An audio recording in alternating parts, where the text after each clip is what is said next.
Hello and welcome back to another edition of the GSMC College Football Podcast, presented to you by the GSMC Podcast Network. I'm your host, Jake Daly. Today is Tuesday, May 6th. Got a good show for you today. Going to talk a little bit about Big 12 Commissioner Brett Yormark has signed an extension through 2030.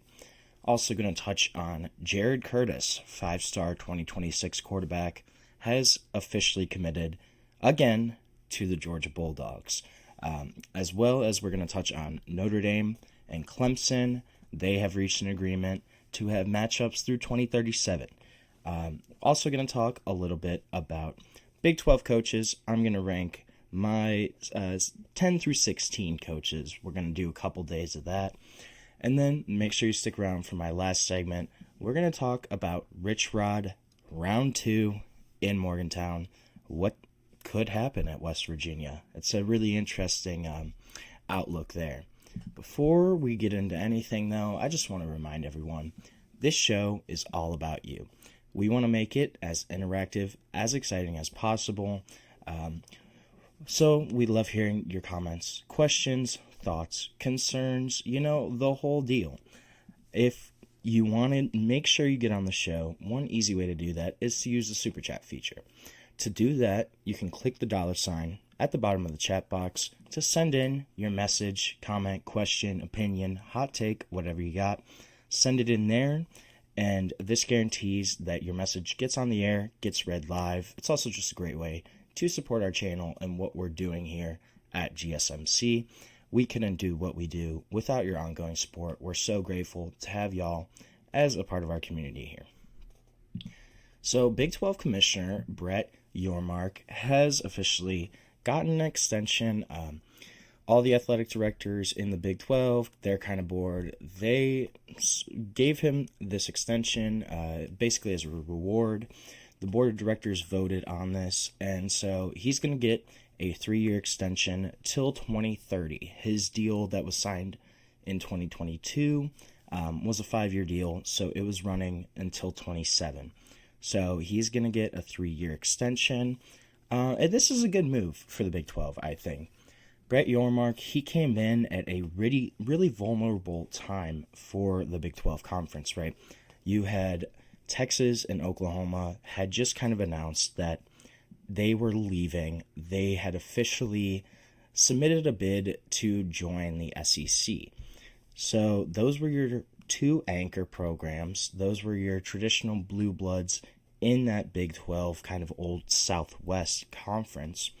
And when that happened, the Big 12 was really in a rough spot, right? This was a conference that was in very real danger of dissolving, of potentially losing even more members, losing their Power 5 status, just kind of losing all of that privilege and the status, that type of thing, from the exposure, the national attention that Texas, Oklahoma brought.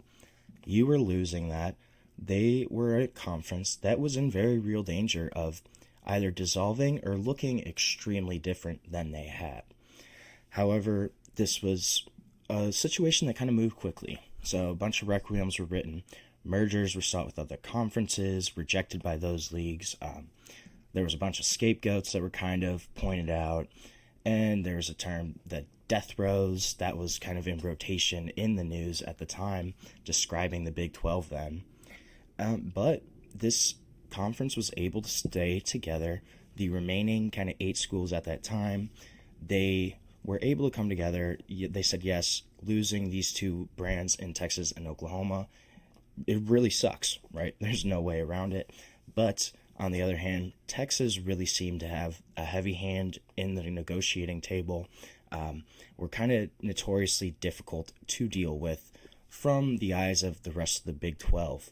So they get rid of Texas, Oklahoma, and say, hey, we are keeping this conference together. And former commissioner that Brett Yormark took over for, Bob Bowlesby, did a great job in keeping this league together, kind of adding the BYU, UCF, Houston, Cincinnati teams. So Brett Yormark takes over for that. And he really has led two signature moves. So one, he maintained that 4-team expansion and then also brings in another 4 teams. And that also stems from the TV deal that he was able to negotiate right away when he came in as commissioner. Mind you, this was a guy that was a really out-of-the-box hire for the Big 12. He hadn't really been in the college landscape, little experience at the college sports level, but this was a guy that had spent 15 years with Barclays Sports and Entertainment and Rock Nation. So he was hired from Rock Nation. He wasn't a Big 12 athletic director, nothing like that. This was really kind of a bold move from the Big 12 to go with somebody that wasn't in the college sports realm. But he comes in right away, and the first thing he does is go at that TV deal. Early on in his tenure in the summer of 2022, he was able to achieve an early negotiating window with Fox, with ESPN, more than a year before the actual exclusive negotiating window. Then, a few months later, because of that, they're able to nail out a 6-year, $2.28 billion TV deal with media rights. This was really, they jumped the Pac-12 in terms of TV, in terms of revenue from that. And this was a big turning point in the direction of what happened with the Pac-12, right? Big 12 kind of jumped and took their place in terms of getting a new TV deal. The Pac-12 was kind of waiting around. So you had the Big 12 jump here, really solidify itself as one of the power conferences. And then at that point, the Pac-12 is just all over the board. And Yormark goes, hey, we want more teams. We want an expansion. We want to get into that Pac market, right? So especially with the dissolving of the Pac-12, with Oregon, Washington, USC, UCLA announcing that they were leaving to go to the Big Ten, you go, we're going to go add Colorado, Arizona State, and Utah, right? You go get 4 former Pac schools, really solidify, put the nail in the coffin, solidifying the end of the Pac-12 as we knew it. This was a huge, substantial move and kind of a chess maneuver from Brett Yormark, able to use that TV deal and the ability of jumping the Pac-12 in line for a new deal to secure former Pac members into his new conference, really solidify the standing of the Big 12 as, hey, they might not be where the SEC, where the Big 10 are, but you look at, they have a lot of solid programs right now. And I'm going to talk a little bit about the coaches later, but this is a conference that at the moment has a ton of star power at the quarterback position, has some really, really great coaching staffs, and just has some historic programs too that they didn't have before, especially with the addition of, look at Colorado's success in the 90s. Utah has had more recent success, but still a really great program there. Arizona State kind of go back and forth. Arizona State won the Big 12 this year. They won the Big 12, got into the college football playoff, and that's a program that they wouldn't have had before. Brett Yormark has done a phenomenal job of keeping this conference together, of helping it maintain its status, especially if you don't look at football too, you look at basketball. The Big 12 is one of the best basketball conferences in the nation. I think it's definitely up there every year. You have programs, Kansas, Baylor, a lot of the Texas schools, Texas Tech.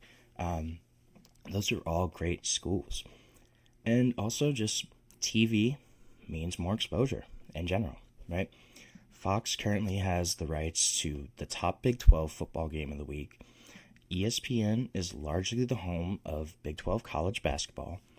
And the Big 12 also announced in the fall of 24 that CBS Sports would televise men's basketball games. And Turner, who, mind you, Turner is losing the NBA in general. So that's a big market big chunk to fill there for Turner. Turner would also televise 13 football games and 15 basketball games as a part of a kind of a sub-licensing deal between the NBA and Warner Bros. Discovery. So this is all because of what Brett Yormark has done for the Big 12, especially when you look at moving into Turner Sports. That's a really big deal right there. You get TNT. It's a national market. It's obviously known for the NBA, but they're losing the NBA. So who's going to fill that? And that's a really smart maneuver by Brett Yormark. This is something that he has done consistently well throughout his time as the commissioner of the Big 12. The other thing I also think is pretty interesting with this deal is that it's only a 3-year extension, right? But that puts the time right at 2030 for when Brett Yormark is at this point done as the Big 12 commissioner. 2030, 2031. I have said it multiple times in my show. Those are the years to look for potential realignment, potential big shifts in the college football landscape, of could there be a complete restructuring, reorganization of college football. That's something to watch out for. And those are the big years, is 2030, 2031, because the majority of TV contracts are done at that time. Exit fees, buyouts for especially the ACC, those are big turning points, I guess, landmarks in time where this could be easier. So Brett Yormark gets out of his deal in 2030. Could this be a guy that, if college football does reorganize, will he move into more of a leadership executive role across the country? Something that's very possible. And I think that date, the 2030 date, is really interesting in the fact that that's the end of this current extension. But overall, I think this was a great move for the Big 12. This is a guy that has solidified the Big 12 status after a time when it was really a question mark. It wasn't sure what would happen in the Big 12, but they have solidified themselves. They've added teams. They put themselves in a good position to benefit off of the next round of realignment, and a lot of that is due to Brett Yormark.